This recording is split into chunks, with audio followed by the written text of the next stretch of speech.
Cerita dimulai dengan memperlihatkan sebuah sekolah menengah atas Yuli yang tampak berkelas. Itu terlihat dari rata-rata siswa pergi ke sekolah tersebut dengan diantar oleh mobil mewah. Termasuk salah satunya adalah seorang siswi. Dia adalah Yun dan Oh, seorang siswi yang berasal dari keluarga kaya. Akan tetapi ia mengidap penyakit jantung yang mematikan. Begitu turun dari mobilnya saja, para siswa sudah heboh melihatnya. Dan Oh pun tersenyum lebar pada mereka semua saat dia melewati tugu sekolah yang terletak tepat di tengah halaman sekolah. Kemudian seorang siswa bernama Bakyung. Dia adalah tunangannya Dan Oh. Bakyung pun langsung memanggilnya dan dengan dingin bertanya, kenapa Dan Oh tidak menjawab teleponnya? Dan Oh pun hanya menyibakkan rambut pendeknya tanpa menjawab pertanyaan Bakyung dan langsung pergi begitu saja. Di saat itu beberapa siswa yang sedang bermain bola tidak sengaja menendang bola ke arah Dan Oh. Dan bola berhenti tepat di bawah kakinya. Salah seorang siswa yang bermain bola, dia adalah Lee Do-ha, seorang siswa yang ramah dan selalu tersenyum cerah. Akan tetapi ia menyembunyikan kesepian dan kesedihannya. Lee Do-ha segera berteriak memanggil Dan Oh dan meminta tolong agar bola ditendang kembali kepadanya. Bukannya menendang bola kembali kepada Do-ha, Dan Oh malah menendang bola ke arah belakang dan mengabaikan Do-ha.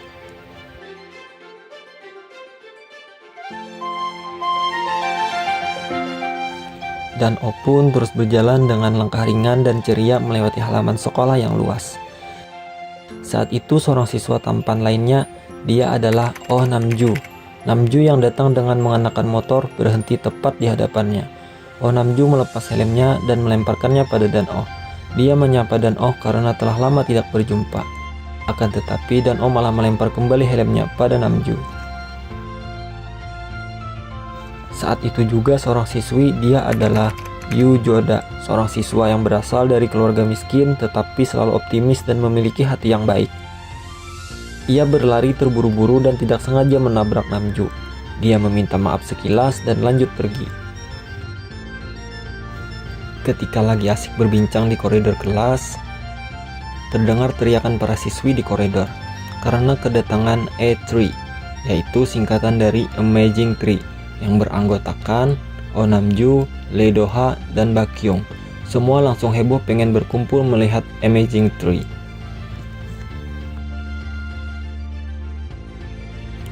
Yojoda saat itu juga ada di koridor kelas dan sedang membawa sebuah kotak berisi alat-alat kesenian. Dan karena banyak siswi yang ingin melihat Amazing Tree, mereka jadi berlari-lari dan menabrak Joda. Joda pun kehilangan keseimbangan tubuhnya dan jadinya menabrak Namju yang berdiri tepat di tengah koridor. Saat jatuh, Joda tidak sengaja mencium pipi Namju. Hal itu membuat para penonton menjadi heboh dan bahkan ada yang mulai merekam. Joda langsung meminta maaf, tapi saat dia hendak berdiri, kakinya malah terpeleset dan kembali terjatuh ke tubuh Namju. Joda merasa sangat bersalah dan berusaha membersihkan jas seragam Namju yang kotor. Tapi Namju dengan kasarnya menyuruh Joda untuk menyingkirkan tangannya. Tidak hanya itu, Namju mendorong Joda jatuh ke lantai. Dia berdiri dan menyindir Joda yang sudah merusak peralatan seni, seragamnya, dan juga wajahnya. Dan Oh yang ada di tempat tersebut tidak tahan melihat kelakuan Namju. Jadi dia menyuruh Namju untuk berhenti bersikap seperti itu. Dan Oh kemudian kembali membantu Joda membereskan barang-barang peralatan seni yang terjatuh. Do-ha yang dari tadi diam kini ikut membantu Dan Oh.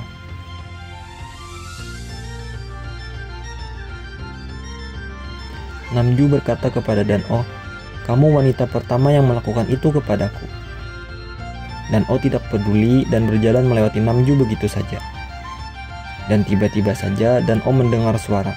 Suaranya seperti orang membalikkan halaman buku. Dan di saat Dan Oh berbalik ke belakang, semua orang berhenti bergerak. Ketika Dan Oh membuka matanya, dia telah berada di dalam kelas. Tidak hanya itu, di papan tulis kelas tertulis kalau ini adalah hari pertama UTS. Dan Oh bingung dan bertanya pada temannya untuk memastikan apakah ini hari UTS. Temannya malah mengira kalau Dan Oh hanya berpura-pura. Dia bahkan menunjukkan buku pelajaran Dan Oh yang lusuh dan penuh catatan. Dan Oh juga bingung, catatan di buku itu memang adalah tulisannya. Tapi ia tidak pernah ingat kalau dia pernah belajar. Pada saat itu, guru pengawas masuk untuk memulai ujian. Kertas ujian pun dibagikan.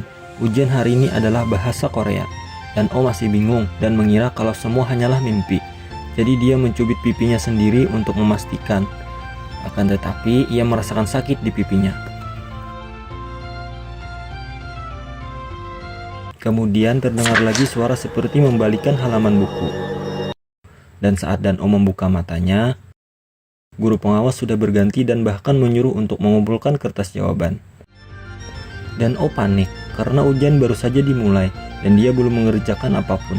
Tapi saat dia melihat kertas jawabannya, semuanya sudah terisi dan subjek ujian sekarang adalah bahasa Inggris. Bahkan kertas soal sudah penuh coretannya. Karena ujian sudah selesai, Saimi mengajak Sochul dan Dan-o untuk jalan-jalan. Dan-o bingung dan bertanya, bukankah ujian baru saja dimulai? Dia mengira kalau Saimi dan Sochul sedang bercanda. Sochul malah lebih bingung mendengar pertanyaan Dan-o dan mengira kalau Dan-o stres karena kebanyakan belajar.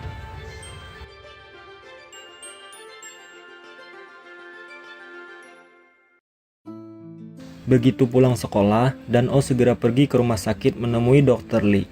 Dan-o menceritakan mengenai ingatannya yang benar-benar menghilang. Dia takut kalau itu adalah efek samping dari operasi jantungnya atau karena obat barunya. Dr. Lee tidak menjawab pertanyaan dari Dan-o, malah bilang kalau Dan-o dalam kondisi yang sangat sehat. Dr. Lee juga mengatakan tidur yang nyenyak akan memperbaiki pendengaran di telingamu. Untuk masalah teleportasi, Dan-o disarankan untuk mengurangi membaca komik. Karena tidak bisa mendapatkan solusi dari Dr. Lee, Dan-o berusaha mencari tahu sendiri mengenai penyakitnya. Dia mencari melalui internet segala hal mengenai hilang ingatan, yang muncul rata-rata adalah amnesia dan Alzheimer. Dan gejala dari penyakit-penyakit tersebut tidak sama dengannya. Dan karena tidak tahu penyakitnya apa, Dan-o jadi stres sendiri.